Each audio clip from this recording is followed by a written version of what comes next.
سبحان الأبدي الأبد، سبحان الواحد الأحد، سبحان الفرد الصمد، سبحان رافع السماء بغير عمد، سبحان من بسط الأرض على ماء جمد، سبحان من خلق الأرض فأحصاهم عددا، سبحان الذي لم يتخذ صاحبة ولا ولدا، سبحان ذي الجبروت والملكوت والكبرياء والعظمة.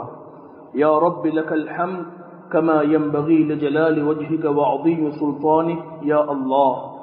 الحمد لله وحده، والصلاة والسلام على من لا نبي بعده. أما بعد، فقد قال الله سبحانه وتعالى في القرآن المجيد: أعوذ بالله من الشيطان الرجيم، بسم الله الرحمن الرحيم. يا أيها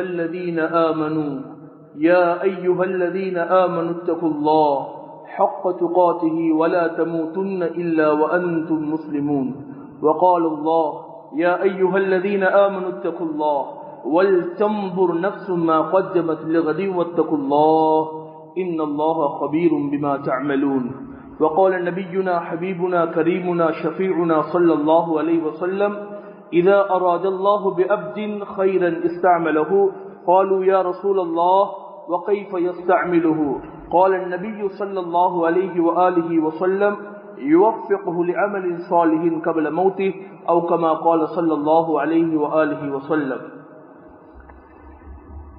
எல்லா புகழும் எல்லா பெருமையும் முழு அகிலத்துடைய ரப்பான ரப்புல் ஆலமீன் அல்லாஹ்வுக்கே எல்லா புகழும். அல்ஹம்துலில்லாஹ், அல்ஹம்துலில்லாஹ்.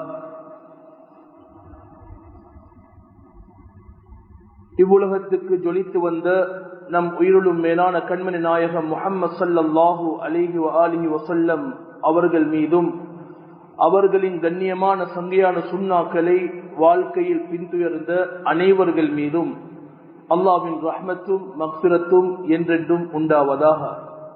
அல்லாஹுடைய கட்டளையை மதித்து அல்லாஹுடைய கண்ணியமான சங்கையான இறை இல்லத்தில் மஸ்ஜிதில் சமூகம் அளித்திருக்கும் அல்லாஹுவின் நல்லடியார்களே, அன்பு சகோதரர்களே, அல்லாஹும் அல்லாஹுடைய தூதர் ஸல்லல்லாஹு அலைஹி வஸல்லம் அவர்கள் வாழ்க்கையில் எவற்றையெல்லாம் எடுத்து நடக்குமாறு சொன்னார்களோ அவற்றையெல்லாம் முடியுமான அளவுக்கு எடுத்து நடக்குமாறும், எவற்றையெல்லாம் ஹராம் என்று விளக்கினார்களோ அவற்றையெல்லாம் எங்களுடைய உடம்பிலிருந்து ரூஹ் பிரிகின்ற வரைக்கும், கஃனுடைய புடவை சுத்தப்படுகின்ற வரைக்கும் முற்றுமுழுதாக தவிந்து கொள்ளுமாறு முதலில் அடியேனாக எனக்கும் அப்பால் உங்களுக்கும் தக்வாவை கொண்டு நஸீஹத்தும் வஸீஹத்தும் செய்து கொள்கின்றேன். கண்ணியமான அல்லாஹ்வின் நல்லடியார்களே, அன்பு சகோதரர்களே, ஹுத்பாவுடைய ஆரம்பத்துக்கு முன்னால மீண்டும் யாபம் செய்து கொள்கின்றேன். இருக்கக்கூடிய இடவழிகளை கொஞ்சம் பூர்த்தியாக்கிக்கோங்க. அல்லாஹ் ரஹ்மத் செய்வான். ஹுத்பா நடக்கும் போது ஒவ்வொருவரும் கடந்து வரும் போது அந்த ஹதீஸை மீண்டும் யாபம் செய்கிறேன். ரசூலுல்லாஹ் சொன்னாங்க, ஒருவருடைய களத்தை தாண்டி இன்னொரு வரும் போது அவர் நரகத்துக்கு பாதையை போட்டுக் கொள்ளட்டும் என்று சொன்னாங்க. அதனால் இருக்கக்கூடிய இடவழிகளை பூர்த்தியாக்குங்க. அல்லாஹ் ரஹ்மத் செய்வான். கண்ணியமான அல்லாஹ்வின் நல்லடியார்களே, அன்பு சகோதரர்களே, குர்ஆனை பொறுத்த வரைக்கும் அது முஸ்லிம்களுக்கு மாத்திரம் சொந்தமான வேதம் கிடையாது. குர்ஆனை பொறுத்த வரைக்கும் அது கலிமா சொன்னவர்களுக்கு மாத்திரம் என்று யாருமே சொல்ல முடியாது. ரப்பு என்ற வார்த்தை எங்களை படைத்தவன் அல்லாஹ் என்று சொல்லும் போது அவன் முஸ்லிம்களுக்கு மட்டும் அல்லாஹ், முஸ்லிம்களுக்கு மட்டும் ரப் என்று யாருமே சொல்ல முடியாது. ஏனென்றா குல் அஊது பி ரப்பின் நாஸ், ரப் என்பவன் முழு மக்களுக்கும் அவன் ரப்பு. அவங்க என்ன மதத்தில் இருந்தாலும் எப்படிப்பட்டவர்களாக இருந்தாலும் எல்லோருக்குமே ரப்பு அல்லாஹ் அவன் தான். குர்ஆனை அல்லாஹ் சொல்லும் போது ஷஹ்ரு ரமதான் அல்லதி உன்ஸில ஃபீஹில் குர்ஆன் ஹுதல் லின்னாஸ், முழு மக்களுக்கும் நேர்வழி காட்டக்கூடியதாகத்தான் அல்லாஹ் குர்ஆனை இறக்கி வைத்திருக்கிறான். ரசூல் ஸல்லல்லாஹு அலைஹி வஸல்லத்தை பொறுத்த வரைக்கும் நாங்கள் எல்லோரும் எங்களுடைய இறுதி தூதர் என்று சொல்கிறோம். முஸ்லிம்களுக்கு மட்டுமல்ல அவர்கள் இறுதி தூதர், முழு மக்களுக்கும் இறுதி தூதர். வமா அர்ஸல்னாக இல்லா ரஹ்மத்தல் லின்னாஸ், எல்லா மக்களுக்கும் அவர் ரஹ்மத்தாகத்தான் அனுப்பி வைக்கப்பட்டார்கள். கண்ணியமான சகோதரர்களே, முழு மக்களுக்கும் கொடுக்கப்பட்ட இந்த வேதத்துல குர்ஆன்ல வெறுமனே அல்லாஹ் தொழுகையை மட்டும், ஹஜ்ஜ பற்றி மட்டும், உம்ராவை மட்டும், சொத்துரிமையை பற்றும், வாரிசுரிமையை பற்றி மட்டும் அல்லாஹ் பேசல. குர்ஆன்ல அல்லாஹ் வெறுமனே இபாதத்தோட சம்பந்தப்பட்ட விடயங்களை மட்டும் 6666 ஆயத்தில் அல்லாஹ் பேசல. நீங்க ஒவ்வொருவரும் குர்ஆன் எடுத்து பாருங்க. எங்களுக்கு என்னென்ன சந்தேகங்கள் இருக்குதோ அனைத்து சந்தேகங்களுக்கும் தீர்வாக பதிலாகத்தான் அல்லாஹ் குர்ஆனை வச்சிருக்கிறார். குர்ஆன் அல்லாஹ் வியாபாரத்தை பற்றி பேசியிருக்கிறான், குடும்ப வாழ்க்கையை பற்றி பேசியிருக்கிறான். அதே போன்று குர்ஆன்ல அல்லாஹ் விஞ்ஞானத்தை பற்றி பேசியிருக்கிறான், மேக்ஸ பத்தி பேசியிருக்கிறான். குர்ஆன் அல்லாஹ் சயின்ஸை பத்தி பேசியிருக்கிறான். இதே போன்று குர்ஆன் எடுத்த என்னென்ன எங்களுக்கு தேவையோ எல்லாவற்றையும் அல்லாஹ் குர்ஆன்ல பேசியிருக்கிறான். ஆனா குர்ஆன்ல இருக்கக்கூடிய எல்லா வகையான அறிவையும் நானும் நீங்களும் பேசக்கூடியவர்கள். ஆனா ஒரே ஒரு விடயத்தை மாத்திரம் பேச மறந்துட்டோம். உலமாக்களும் நினைச்சிருக்கிறோம், பொதுமக்களும் நினைச்சிருக்கிறோம், குர்ஆன்ல அந்த தலைப்பு எங்கேயும் இல்லை என்று நினைச்சிருக்கிறோம். அந்த குர்ஆன்ல அந்த தலைப்பு எங்கேயும் இல்லைன்னு நினைச்சிருக்கிறோம். அதனால் அதை பத்தி எங்கேயும் பேசப்படுறதும் கிடையாது. அந்த தலைப்பு தான் குர்ஆன்ல பேசப்பட்ட முக்கியமான ஒரு தலைப்பு. 6666 ஆயத்துல 422 ஆயத்துகள், 422 ஆயத்தில் அல்லாஹ் பேசின வார்த்தைகள் அரசியலை பத்தி அல்லாஹ் பேசியிருக்கிறார். நேரடியாக அரசியல் என்று இல்லாம குர்ஆன்ல ஆட்சி அதிகாரம் என்ற தலைப்புக்கு கீழால 422 ஆயத்தில் அல்லாஹ் குர்ஆன்ல பேசியிருக்கிறார். ஆனா அந்த குர்ஆன தொழுகையில ஓதும் போது அல்லாஹ் கிட்ட இந்த அரசியலை பற்றி, இந்த ஆட்சி அதிகாரத்தை பற்றி பேசுறோம். ஆனா மக்களுக்கு மத்தியில குர்ஆன்ல சொல்லப்பட்ட இந்த ஆட்சியை பத்தி நாங்க பேசுறோம் இல்ல. பேசுறது ஆக குறைவாக இருக்குது. கண்ணியமான அல்லாஹ்வின் நல்லடியார்களே, உலகத்துல 3 வகையான மக்களை பார்க்கலாம். சில மக்கள் இருக்கிறாங்க சிந்தித்து பேசுவாங்க, இன்னொரு கூட்டம் இருக்கிறாங்க படித்ததை பேசுவாங்க, இன்னொரு கூட்டம் இருக்கிறாங்க மக்கள் சொன்னதை பேசுவாங்க. 3 வகையான மக்களோட தான் நாங்க வாழ்ந்து கொண்டு இருக்கிறோம். ஆனா இந்த காலகட்டத்துல நாங்க யாரோட கூடுதலா வாழ்றோம் என்று சொன்னா கேட்டதை பேசுற மக்களோட தான் இருக்கிறோம். கேட்டதை பேசுற மக்களோட தான் அதிகமாக நாங்க புலம்பிக் கொண்டிருக்கிறோம். அவர் அப்படி சொன்னார், இவர் இப்படி சொன்னார், அங்க எப்படி நடந்துச்சு, இவர் இப்படி செய்தார், இவர் இங்க பாஸ் பண்ணிட்டார் என்று மக்களாக பேசிக்கொள்ள கூடியதை தான் அதிகமாக நாங்க கேள்விப்படுகிறோம். கண்ணியமானவர்களே, 3 விடயங்கள் இழந்ததற்கு பின்னால் எப்பொழுதும் அதை அடைய முடியாது. அதில் ஒன்று, பேசியதற்கு பின்னால் அந்த வார்த்தையை மீண்டும் பெற முடியாது. காலம் கழிந்ததற்கு பின்னால் கழிந்த காலத்தை மீண்டும் எடுக்க முடியாது. அதே போன்று தான் மிக முக்கியமான ஒன்று, அல்லாஹ் எங்களுக்கு தந்திருக்கக்கூடிய பலம், எங்களுக்கு தந்திருக்கக்கூடிய சக்தி, அது என்ன பலமாக இருந்தாலும் சரி, அந்த பலம் இழந்ததற்கு பின்னால மீண்டும் அந்த பலத்தை பெற முடியாது, மீண்டும் அந்த பலத்தை அடைய முடியாது, பெற முடியாது. குர்ஆனை பொறுத்தவரைக்கும் அல்லாஹ் இப்ராஹிம் அலைஹிஸ்ஸலாம் அவர்களுடைய அரசியலை பற்றி, அவர்களுடைய ஆட்சியை பற்றி சொல்லும் போது, فَقَدْ آتَيْنَا آلَ إِبْرَاهِيمَ الْكِتَابَ وَالْحِكْمَةَ وَآتَيْنَاهُمْ مُلْكًا عَظِيمًا. நாங்கள் இப்ராஹிமுடைய சந்ததிக்கு அவர்களுக்கு நாலேஜையும் கொடுத்தோம், ஆட்சியையும் கொடுத்தோம். இந்த ஒவ்வொரு ஆயத்தை மிக கவனமாக கவனியுங்கள். அல்லாஹ் குர்ஆன்ல சொல்லும் போது இப்ராஹிமுடைய சந்ததிக்கு நாங்க ஆட்சியையும் கொடுத்தோம், நாலேஜையும் கொடுத்தோம். வெறுமனே ஆட்சியை மட்டும் அல்லாஹ் கொடுக்கல, ஆட்சியோட சேர்த்து அல்லாஹ் அறிவை, நாலேஜை, எந்த இடத்தில் எப்படி நடக்கணும் என்ற அந்த நாலேஜையும், அந்த சொல்வதாக இருந்தால் அதாவது புத்தி சாதுரியம் என்று சொல்லுவோம், அதையும் அல்லாஹ் கொடுத்திருக்கிறார். ஹஜ்ரத் யூசுப் அலைஹிஸ்ஸலாம் அல்லாஹ் கிட்ட துஆ கேட்கிறாங்க, ரப்பி கத் ஆதீதனி மினல் முல்க் வஅல்லம்தனி மின் தஅவீலில் அஹாதீஸ். யா அல்லாஹ், நீ எனக்கு ஆட்சியையும் தந்திருக்கிறாய், ஆட்சியோட சேர்த்து குர்ஆன் ஹதீஸுடைய அனைத்து, அதாவது கனவுகளுடைய விளக்கம், இந்த நாலேஜையும் எனக்கு தந்திருக்கிறாய், இந்த அறிவையும் எனக்கு தந்திருக்கிறாய். ஹஜ்ரத் சுலைமான் அலைஹிஸ்ஸலாம் அல்லாஹ் கிட்ட துஆ கேட்டாங்க, قال ربي اغفر لي, யா அல்லாஹ் என்ன மன்னிச்சிடு, ஆனா வஹப்லி முல்கன், எனக்கு ஆட்சியோனும், நான் ஒரு அரசியல்வாதியாக ஆகணும். எப்படிப்பட்ட அரசியல் என்றா, எப்படிப்பட்ட ஆட்சி என்று சொன்னா, லா யம்பகி லிஅஹதின் மின் பாதி, எனக்கு பின்னால எனக்கு முன்னால யாருக்கும் கொடுக்காத ஒரு ஆட்சி நீ எனக்கு தரணும். யாருக்கும் கொடுக்காத ஒரு ஆட்சி. ஃபிரௌனுக்கு கொடுக்கப்பட்ட ஆட்சியை போல அல்ல, காரூனுக்கு கொடுக்கப்பட்ட ஆட்சியை போல அல்ல. இந்த ஆட்சியை கொண்டு எனக்கு தரப்பட்ட இந்த அரசாங்கத்தை கொண்டு மக்களுக்கு நலவு செய்யணும். அப்படிப்பட்ட ஒரு ஆட்சி எனக்கு தான். ஹஜ்ரத் சுலைமான் அலைஹிஸ்ஸலாம் கேட்டதுவா. ஆக முக்கியமான விஷயம் என்னென்றா, எங்கள் எல்லோருக்கும் இந்த நாட்டில், இலங்கை நாட்டில் தரப்பட்ட மிகப்பெரிய ஒரு உரிமை தான் எங்களுடைய வாட். இந்த வாட் என்று சொல்றது எங்கள் எல்லோருடைய வாய்ஸ்.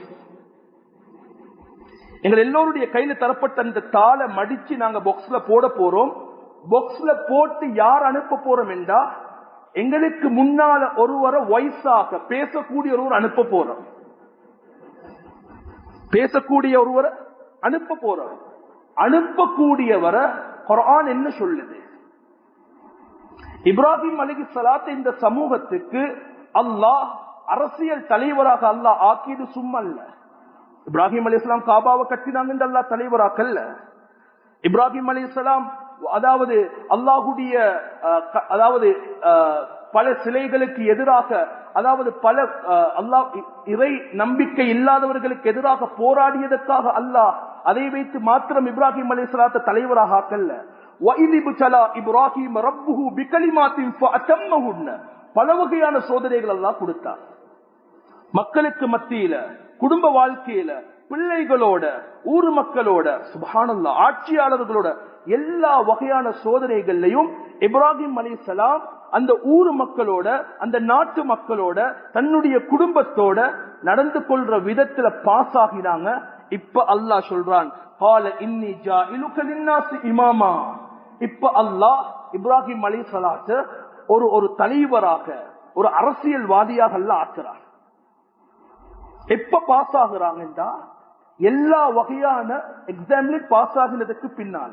நானும் நீங்களும் ஒருவரை பார்லிமெண்ட்டுக்கு அனுப்புறோம் என்று சொன்னா, அனுப்பக்கூடியவர் என்ன செஞ்சிருக்கிறார் என்று பார்க்கணும். குர்ஆன் சொல்லுது.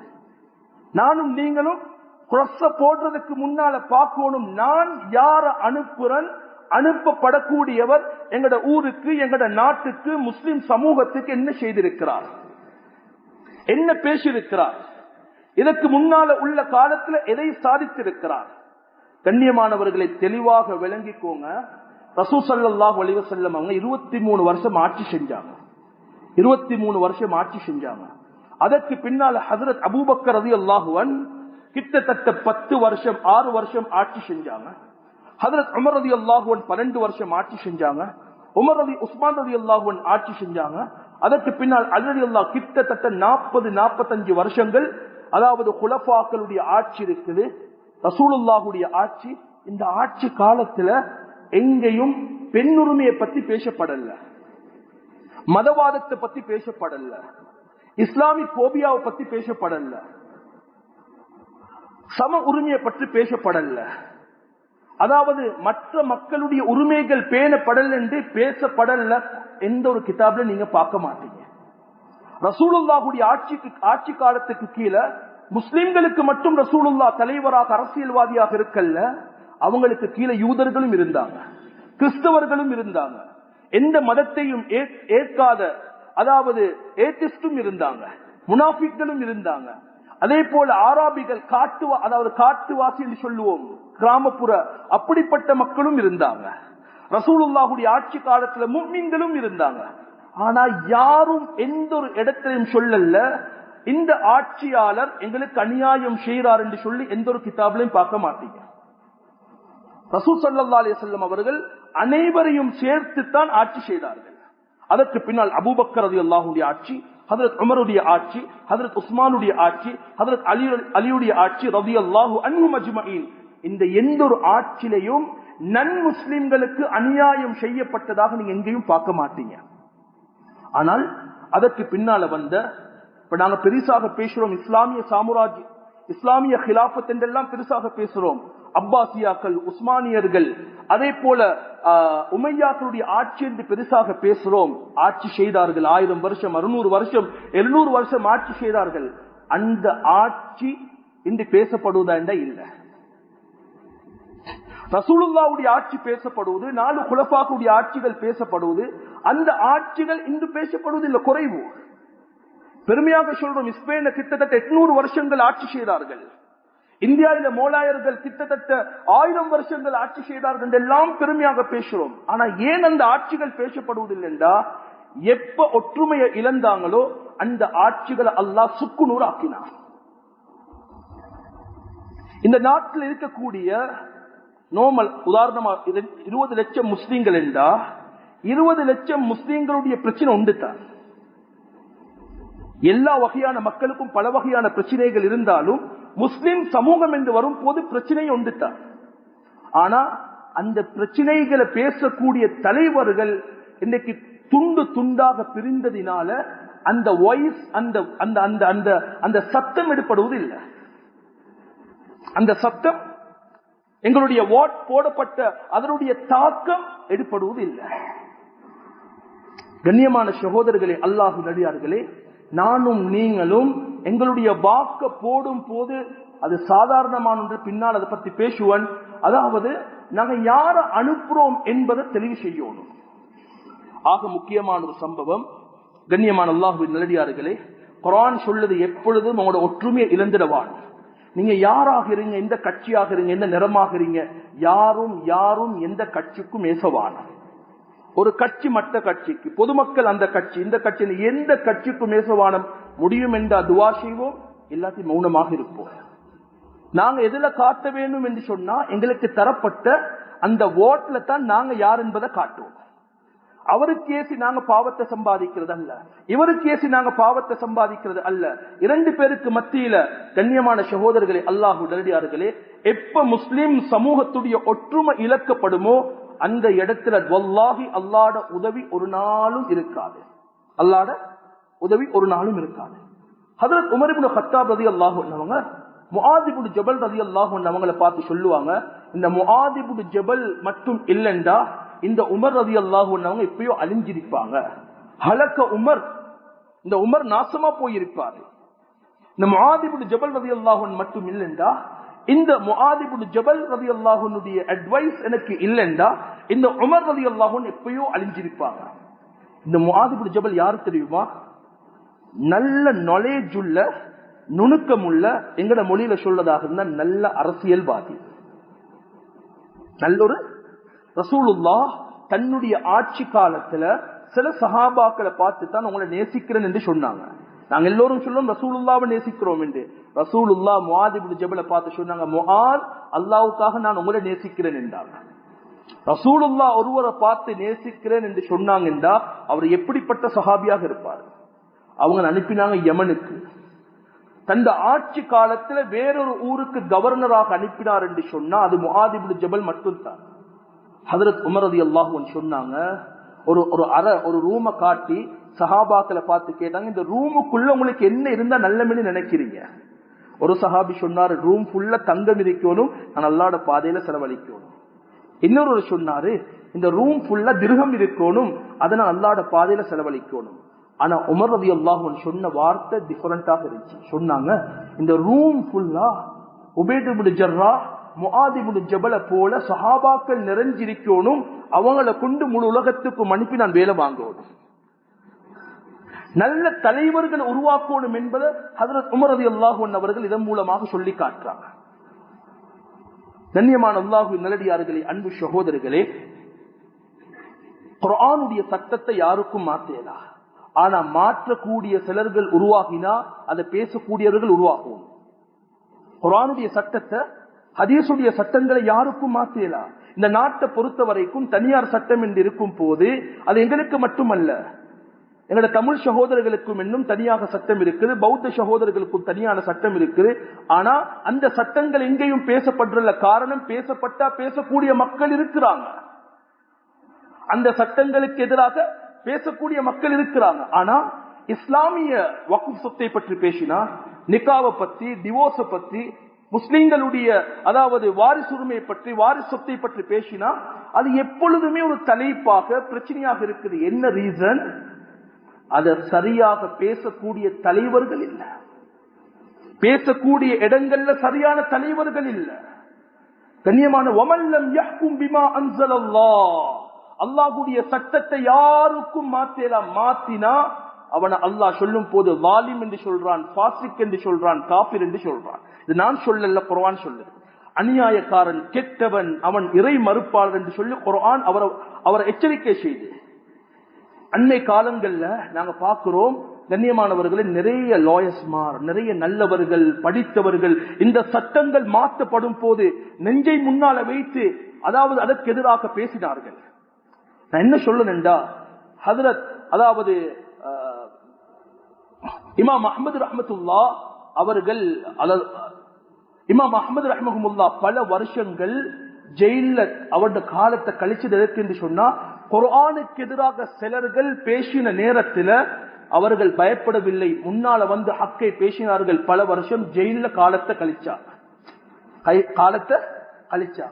கண்ணியமானவர்களே, எப்ப குர்ஆன் ஹதீஸுக்கு மாற்றமான விஷயங்கள் பேசப்படும் போது, முஸ்லிம்களுடைய உரிமைகள் பறிபோகும் போது, அதை பேசாம பேசக்கூடியவர்களை உருவாக்காம நானும் நீங்களும் மௌத்தாகுவோமோ, பின்னால வரக்கூடிய தலைமுறைக்கு இன்றைக்கு ஸ்பெயின் எப்படி பேசுறோமோ, மௌலாயர்களுடைய ஆட்சி எப்படி பேசுறோமோ, அதே போல் ஒரு காலத்துல இலங்கை முஸ்லிம்களுடைய வரலாறு புத்தகத்துல இருக்கும், பார்க்க யாரும் இருக்க மாட்டாங்க.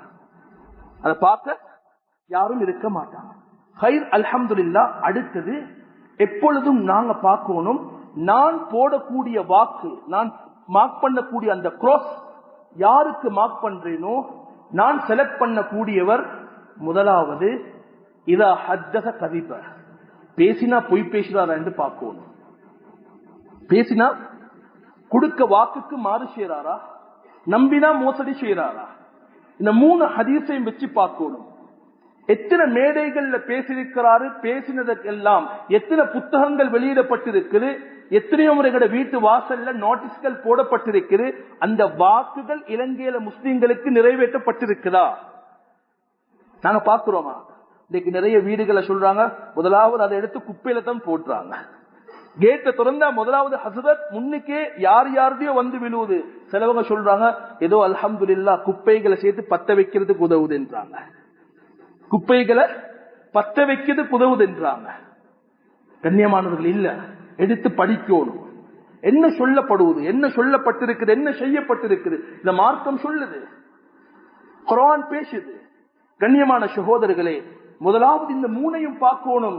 இல்ல வருஷ கணக்கு வாக்குத்தான் கொடுக்கப்பட்டிருக்குது, ஆனா அந்த வாக்கு நிறைவேற்றப்படவில்லை என்றால், அப்படி ஒருவருக்கு வாக்கு கொடுத்தால் நானும் ஒரு முனாஃபிக், நானும் ஒரு முனாஃபிக். ஏன் தெரிஞ்சு கொண்டு கண்ணியமானவர்களே, நாங்க அனுப்ப போறது ஒரு ஊருக்கு, ஒரு சமூகத்துக்கு இல்ல, தெரிந்தவர்களுக்கு, தெரிந்தவருடைய குடும்பத்துக்கு தலைவர்களை செலக்ட் பண்ணல, முழு முஸ்லிம் சமூகத்தை பற்றியும் கவலைப்படக்கூடிய, முழு முஸ்லிம் சமூகத்துக்கு எதிராக அதாவது சார்பாக பேசக்கூடிய ஒருவரைத்தான் நாங்க அனுப்ப போறோம். கண்ணியமான சகோதரர்களே, குர்ஆன்ல வரக்கூடிய ஒரு சம்பவத்தை சொல்றேன். குர்ஆன் சில அரசியலை பத்தி பேசும் போது, சில தலைவர்களை பேசும் போது, சூரா நம்ல அல்லாஹ் அழகான ஒரு சம்பவத்தை சொல்றான். இந்த சம்பவத்தை கவனமா கேளுங்க. நான் நினைக்கிறேன் எங்களுக்கு அது பொறுமதியான ஒரு சம்பவம் என்று. பல்கிஸ் ராணி மக்களிடத்துல கேட்கிறாங்க, தகுதியற்ற ஆட்சியாளர்கள் வந்தா என்ன நடக்கும்? தெரியாத ஆட்சியாளர்கள், அதாவது சமூகத்துக்கு நலம் நினைக்காத அவர்கள் என்ன சொன்னார்கள் தெரியுமா? இதா தகலு கரியதன் அஃப்ஸதூஹா வஜஅலு அஇஸ்ஸத அஹ்லிஹா அதில்லா வகதாலிக யஃஅலூன். அல்லாஹ் எங்கட நாட்டை பாதுகாப்பானாக. கெட்ட தலைவர்கள், கெட்ட அதாவது ஒரு ஒரு ஒரு ஒரு ஆட்சி செய்யக்கூடியவர்கள் வந்துட்டாங்க என்று சொன்னா அந்த ஊரையே நாசமாக்கிடுவாங்க. குர்ஆனுடைய வசனம், இதா தகலு கரியதன் அஃப்ஸதூஹா, அந்த ஊரையே நாசமாக்கிடுவாங்க, சங்கையானவர்களை கேவலமானவர்களாக மாற்றிடுவாங்க. இதுதான் அந்த மக்களுடைய சிஃபத். கண்ணியமான சகோதரர்களை, இதற்கு பின்னால அந்த பல்கிஸ் ராணி மிக முக்கியமான ஒரு வேலையை செய்யறான். அது அந்த காலத்திலிருந்து இருக்கக்கூடிய ஒன்று. சொல்றாங்க, எங்களுக்கு வந்திருக்கக்கூடிய மெசேஜ் சுலைமான் அலைஹிஸ்ஸலாத்துல இருந்து, அவர் யாருன்னு எங்களுக்கு தெரியா, அவர் நல்ல தலைவரா கெட்ட தலைவரா என்றும் எங்களுக்கு தெரியா, தன்னுடைய வேலையாட்கள் அழைச்சி சொல்றா, வ இன்னி முர்சிலத்துன் இலைஹிம் பிஹதியா, சில பணங்களை பொக்கிஷங்களை அவருக்கு அனுப்பி வைங்க. ஆக முக்கியமான ஒரு ஆயத். கண்ணியமானவர்களே, முஸ்லிம் சமூகம் பணத்துக்கு விலை போகக்கூடியவர்கள் அல்ல. முஸ்லிம் சமூகம் பணத்துக்கு விலை போகக்கூடியவர்கள் அல்ல. பணத்தை காட்டி ஒரு நாளும் முஸ்லிம் சமூகத்தை வாங்க முடியாது. முஸ்லிம் சமூகம் எப்பொழுதும் சமூக பற்று, சமூக அக்கறை, சமூக சிந்தனை, சமூகத்தை பற்றி யோசிக்கக்கூடிய ஒரு சமூகம். சுலைமான் அலைஹிஸ்ஸலாத்துக்கு முன்னால தங்க காசுகள் எல்லாம் வந்து கொட்டிருக்குது. சுலைமான் அலைஹிஸ்ஸலாம் அத வாங்கல்ல, சொன்னாங்க ஃபமா ஆசானியல்லாஹு கைரும் மிம்மா ஆதாக்கும், போய் உன் தலைவனுக்கு சொல்லு, உன் தலைவிக்கு சொல்லு, இதை விட பெரிய பெரிய பாக்கியங்கள் அல்லாஹ் எனக்கு தந்திருக்கிறான். என்னைய பணம் கொடுத்து பலம்மா ஜாஅ சுலைமான் கால அதுமித்தூனனி பிமால், சல்லி தந்து கட்சி மாத்த பாக்குறியா? சல்லி தந்து என்ன வாங்க பாக்குறியா? சல்லி தந்து என்ன தூக்க பாக்குறியா? இதை செஞ்சதற்காக வேண்டியே நான் ஏந்த அரச பட்டாளத்தோடு உங்களை எதிர்க்க நான் வருவேன் என்றாங்க. என்ன சொன்னாங்க? சல்லி தரல் என்று எதிர்க்க வரல் என்று வாரண்டு சொல்லல, கேட்ட கமிஷன் கிடைக்கல என்று எதிரா வருவன் என்று சொல்லல, கேட்ட கமிஷன் கிடைக்காததுனால சைன் பண்ண மாட்டேன் என்று சொல்லல, கேட்காம வந்த பணத்தினால, கேட்காம வந்த லஞ்சத்தினால நீ அல்லாஹ்க்கு மாறு சேராய், இதனாலேயே உனக்கு எதிராக நான் குரல் கொடுப்பேன், உனக்கு எதிராக போர் புரிவேன் என்று சுலைமான் அலைஹிஸ்ஸலாம் சொல்றாங்க. கண்ணியமான சகோதரிகளே, சில தலைவர்களை நாங்கள் எப்படி உருவாக்கணும் என்று சொன்னா, யாரை போல உருவாக்கணும் என்று சொன்னா, ஹஸ்ரத் உமர் ரலியல்லாஹு அன்ஹு போல உருவாக்கணும். அவங்கள போல தலைவர்கள் ஒவ்வொரு ஊர்ல இருந்தும் அனுப்பப்படணும், ஒவ்வொரு ஊர்ல இருந்தும் செலக்ட் பண்ணப்படணும். உமர் ரலியல்லாஹு அன்ஹு இன்றைக்கு இந்த அரசியல் காரண யாரையும் சுற்றி காட்டியோ தாக்கியோ எந்த ஒரு இதையும் அந்த நோக்கத்துல பேசல. நாங்க ஒவ்வொருவரும் அமானிதத்தை எப்படி பயன்படுத்தணும், எங்களுக்கு அல்லாஹ் தந்த அமானிதத்தை எப்படி பயன்படுத்தணும், அதைத்தான் எங்க பேசுறேன். இன்றைக்கு அரசியல் காலம் என்பதனால இன்னைக்கு நாங்க பார்க்கிறோம், நாங்க யார அனுப்ப போறோமோ அந்த தலைவர்களை பஸ் ஸ்டாண்ட்ல பார்க்கலாம், த்ரீவில் ஸ்டாண்ட்ல பார்க்கலாம், ஓடி அதாவது ரோட்ல பார்க்கலாம், ஜனாசா வீட்டுல பார்க்கலாம், கல்யாண வீட்டுல பார்க்கலாம், எல்லா ஹோட்டல்ல பார்க்கலாம், சின்ன பெட்டி கடையில பார்க்கலாம். ஆனா ஆட்சி கிடைச்சதுக்கு பின்னால அந்த 5 வருஷத்துக்குள்ள எங்கேயாவது ஒரு பெட்டி கடையில பார்க்கலுமா? எங்கேயாவது ஒரு ஏழை மனிதனுடைய பிரச்சனையில பார்க்கலுமா? ஒரு கஷ்டமான ஒரு மனிதனுடைய விஷயத்துல பார்க்கலுமா? கண்ணியமானவர்களே, உமர் ரலியல்லாஹு அன்ஹு ஆட்சி கிடைப்பதற்கு முன்னால் எப்படியோ ஆட்சி கிடைத்ததற்கு பின்னாலும் ஹஜ்ரத் உமர் ரலியல்லாஹு அன்ஹு ரோட்ல சந்திக்கலும், வீட்டுல சந்திக்கலும். ஒரு நாள் உமர் ரலியல்லாஹு அன்ஹு கன்சுல் உம்மால பதிவு செய்யப்பட்டிருக்குது. ரோட்ல வாராங்க, ஒரு உம்மா ஒரு அடுப்புல நெருப்பு பத்த வச்சிருக்கிறாங்க, நெருப்பு கொதிச்சு கொண்டிருக்குது, பக்கத்துல பிள்ளை தூங்கி கொண்டிருக்குது, அழுது கொண்டு இருக்கிறா. ஹஜ்ரத் உமர் ரலியல்லாஹு அன்ஹு கேட்டாங்க, தாயே நீ ஏன் அழுகிறாய்? சொன்னாங்க, இல்ல அமீருல் முஃமினீன், என் மகன் தூங்கி கொண்டிருக்கிறாரு, சாப்பாடு ரெடியாக என்று நினைச்சு அந்த ஏக்கத்துல தூங்குறாரு, ஆனா இதுல எதுவுமே இல்ல, தண்ணியை தான் சூடாக்கி இருக்கிறேன் என்று சொன்னாங்க. ஹஜ்ரத் உமர் ரலியல்லாஹு அன்ஹு பதறி போனாங்க. நான் இந்த ஊருடைய எம்பியாக, மினிஸ்டராக, கவர்னராக, தலைவராக இருக்கிறேன், இந்த நாட்டுடைய அமீராக இருக்கிறேன், ஏந்த ஆட்சியில ஒரு குடும்பம் சாப்பிட முடியாம இருக்குது, கஷ்டப்பட்டு கொண்டு இருக்குது.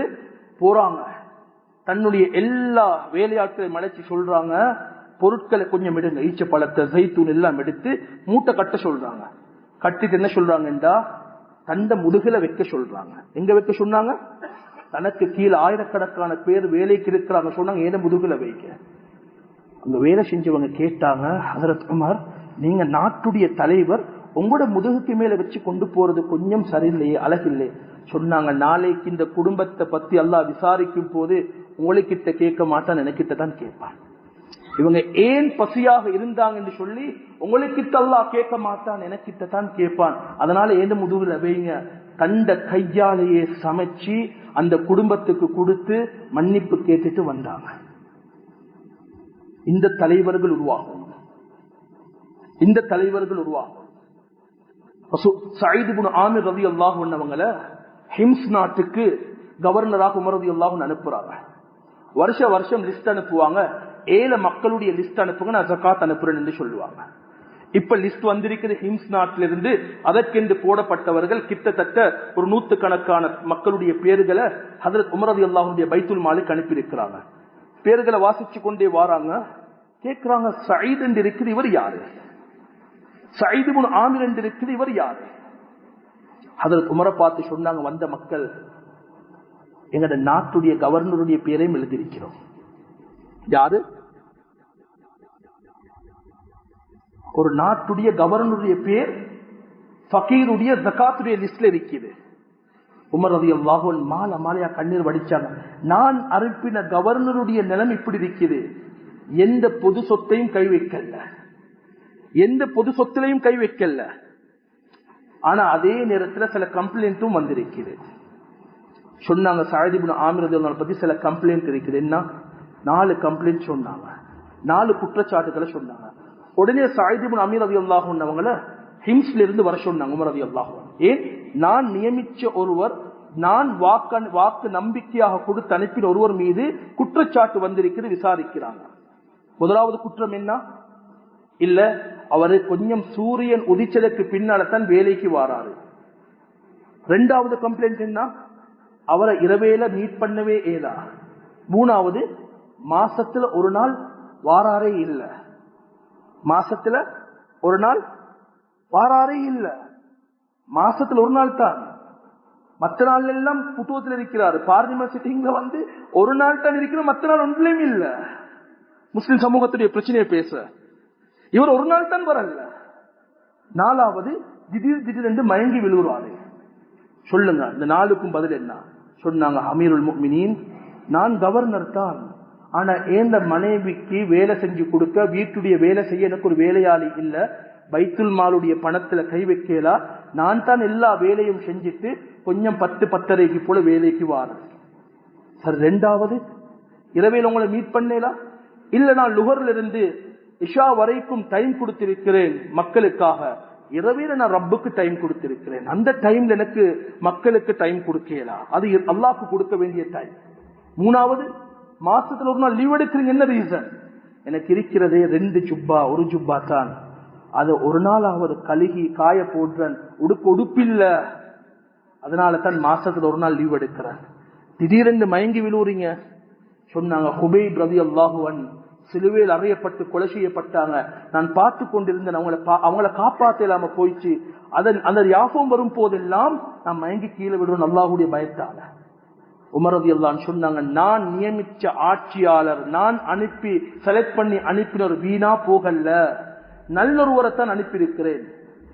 இது வரலாறுல வந்த சம்பவம். ஆனா குர்ஆன் அல்லாஹ் இன்னொரு சம்பவத்தை சொல்றான்.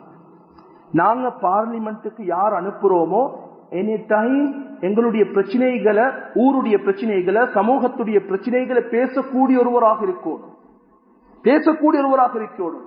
இது ஒருவரை சந்திக்கிறதாக இருந்தா 40 பேரை சந்திச்சு 41வது ஆளை சந்திக்கும் போது அவரை நாட்டு வெளியில போய் அங்க போய் இங்க போய் என்று செய்தி தான் கிடைக்கிறதே ஒழிய முஸ்லிம் சமூகத்துடைய பிரச்சனைகளுக்கு தீர்வு கிடைக்கிறதில்லை.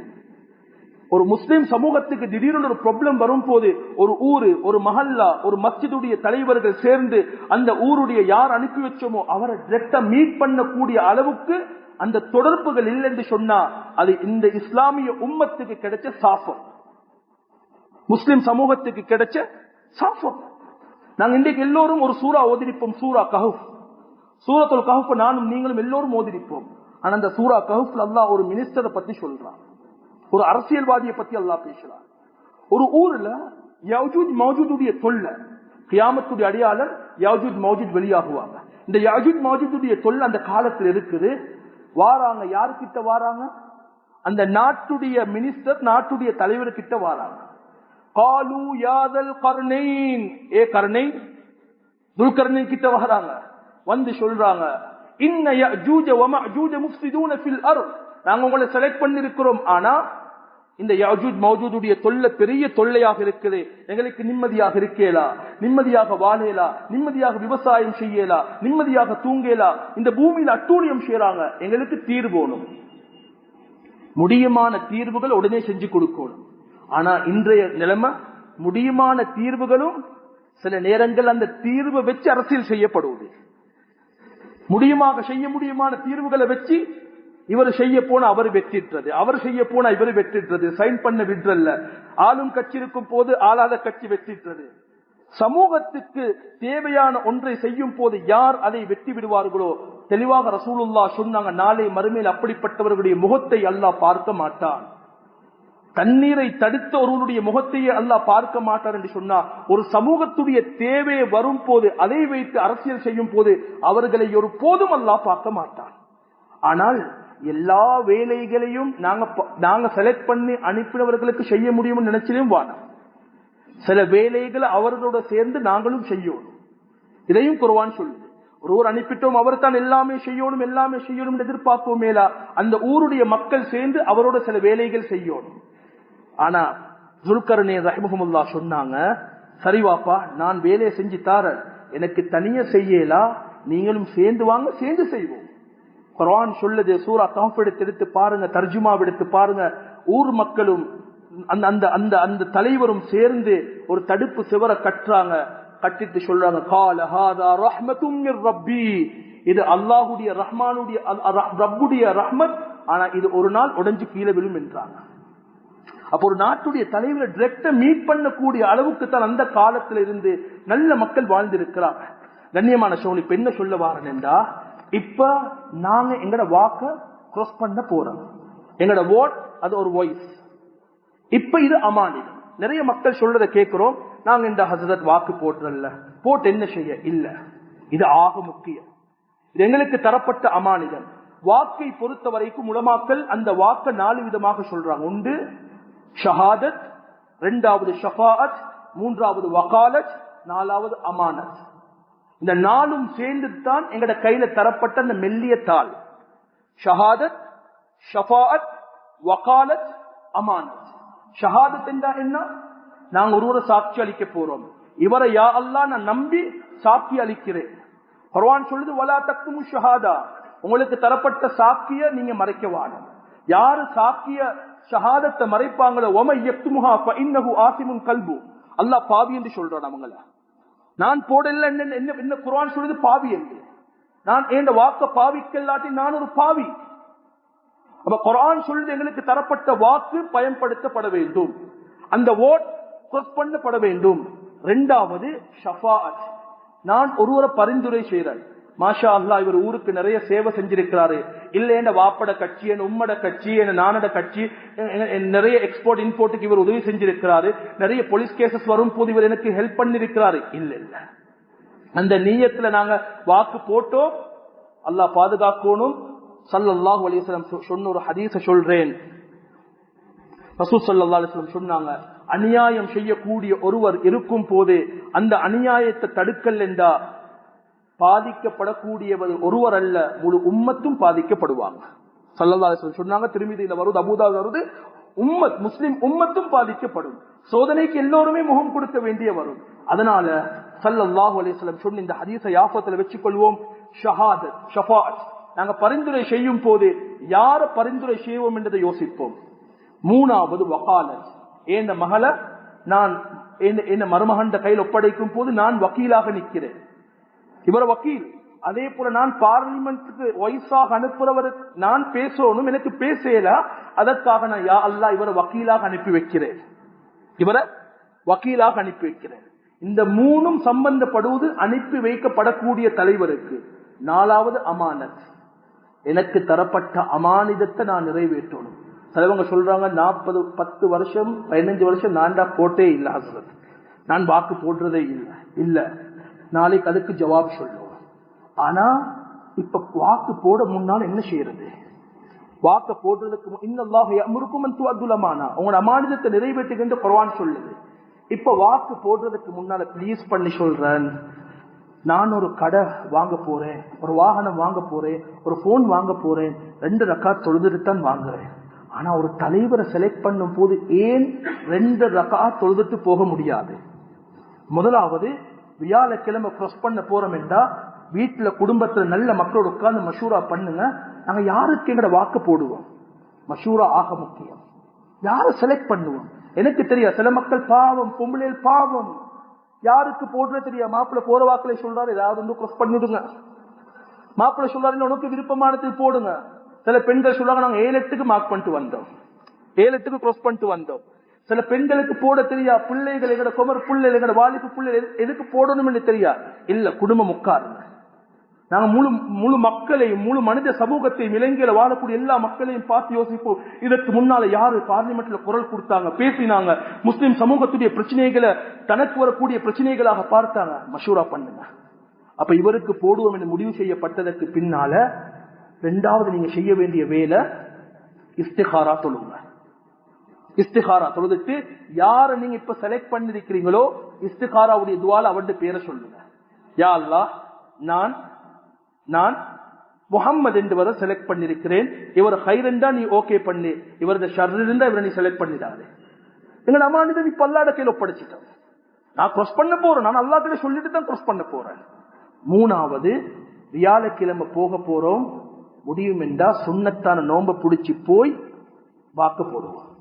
யாழ் இந்த நாட்டுக்கு நல்ல தலைவர்களை, நல்ல இளம் சமூகத்தை, நல்ல நல்ல அரசியல்வாதிகள் உருவாக்கு. போட்டுட்டு வந்ததற்கு பின்னால இஸ்திக்ஃபார் செய்வோம். முடியும் என்றா யாருக்கு நீங்க வாக்கு போட்டீங்களோ அன்றைக்கு எப்படி ஆன்சர் பண்ணுவாங்க, ஆன்சர் பண்ணாம யாரும் இருக்க மாட்டாங்க. உங்களோட மொபைலால அவங்களுக்கு கால் எடுங்க, கால் எடுத்து சொல்லுங்க, ஏந்த வாக்க நான் உங்களுக்கு தான் போட்டிருக்கிறேன், அமானிதத்தை சரியாக செய்யாட்டி நாளை மறுமையில நான் உங்களை பிடிச்சு கொள்வேன்.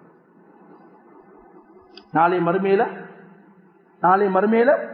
நான் உங்களை பிடிச்சுக் கொள்வேன், என் வாக்கு நான் உங்களுக்கு போட்டிருக்கிறேன், என் அமானிதத்தை சரியாக செஞ்சிருக்கிறேன், இதற்கு நீங்க அல்லாஹ் கிட்ட ஜவாபு சொல்லணும் என்றதையும் முடியும் என்று அர்த்தி வச்சிருங்க.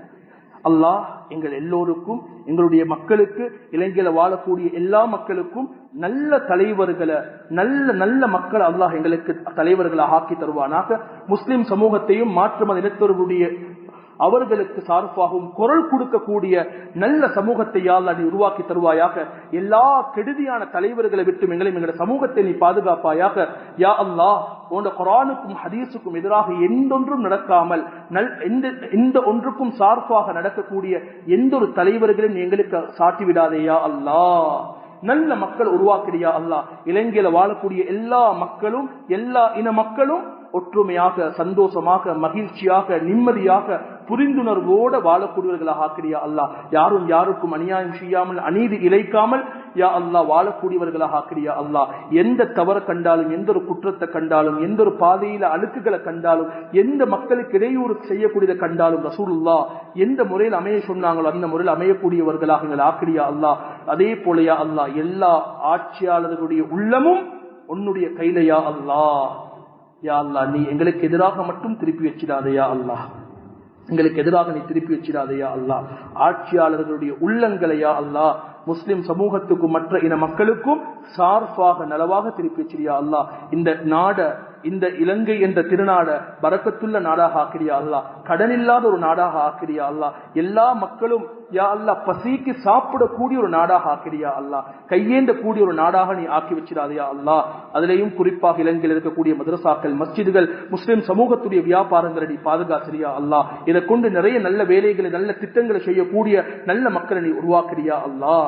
யா அல்லாஹ், குர்ஆன் ஹதீஸ்ல சொல்லப்பட்டதை போல நல்ல தலைவர்களை யா அல்லாஹ் இலங்கை யா அல்லாஹ் அரசியல் சாசனத்தை பேணி நடக்கக்கூடிய இலங்கை மக்களுக்கு நலவு செய்யக்கூடியவர்களை நீ அனுப்பி வைப்பாயாக.